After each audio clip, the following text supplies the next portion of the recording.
All it's me the nomadic engineer. Nomadic engineer ഇന്ന് എത്തിയിരിക്കുന്നത് വിയറ്റ്നാമിലെ Halong ബേയിലാണ്.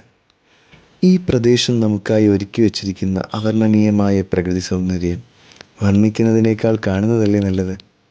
കിലോമീറ്ററുകളോളം കടലിന് നടുവിൽ ഉയർന്നു നിൽക്കുന്ന ആയിരക്കണക്കിന് ഹരിതവർണ്ണമായ കുഞ്ഞൻ മലനിരകൾ, അവയ്ക്കിടയിലൂടെ ഒരു ലക്ഷറി ക്രൂയിസിംഗ്.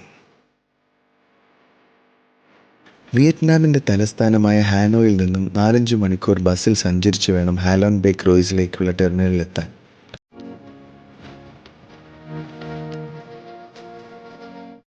ടെർമിനലിൽ നിന്നും 100 പേർക്കോളം ഇരിക്കാവുന്ന പാസഞ്ചർ ബോട്ടുകളിൽ ക്രൂയിസിലേക്ക്.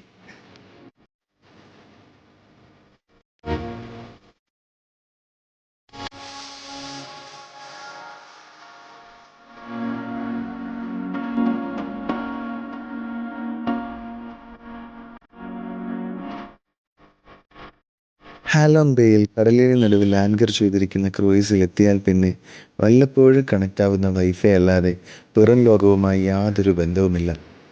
പിന്നെ പാക്കേജ് കഴിയുന്നതുവരെ 2 ദിവസം സ്വസ്ഥം സമാധാനം.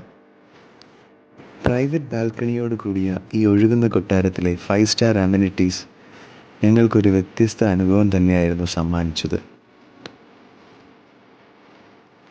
ടൺ കണക്കിന് ഫൺ ആക്ടിവിറ്റീസാണ് ഈ ക്രൂയിസിൽ നമുക്കായി ഒരുക്കി വച്ചിരിക്കുന്നത്.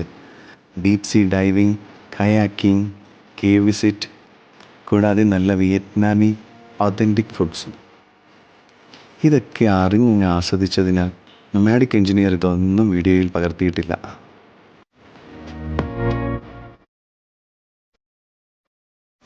ഹാലോങ് ബേയുടെ അത്യപൂർവമായ പ്രകൃതി സൗന്ദര്യം കാരണം 1994 യുനെസ്കോയുടെ ലോക പൈതൃക പട്ടികയിൽ ഇത് ഇടം നേടി.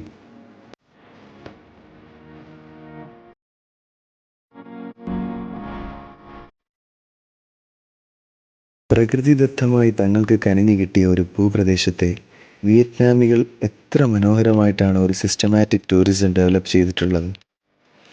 ഇതൊക്കെ കാണുമ്പോഴാണ് ഗോഡ്സ് ഓൺ കൺട്രിയുടെ സാധ്യതകളെ നമ്മുടെ സിസ്റ്റംസ് ഒരുപാട് അണ്ടർ റേറ്റ് ചെയ്തിരിക്കുന്നതായി തോന്നിപ്പോകുന്നത്. ഈ ലോകം നമുക്കായി ഒരുക്കി വച്ചിരിക്കുന്ന കാഴ്ചകളെ കാണാതെ പോകുന്നത് നമ്മുടെ മാത്രം നഷ്ടം. ശുഭം.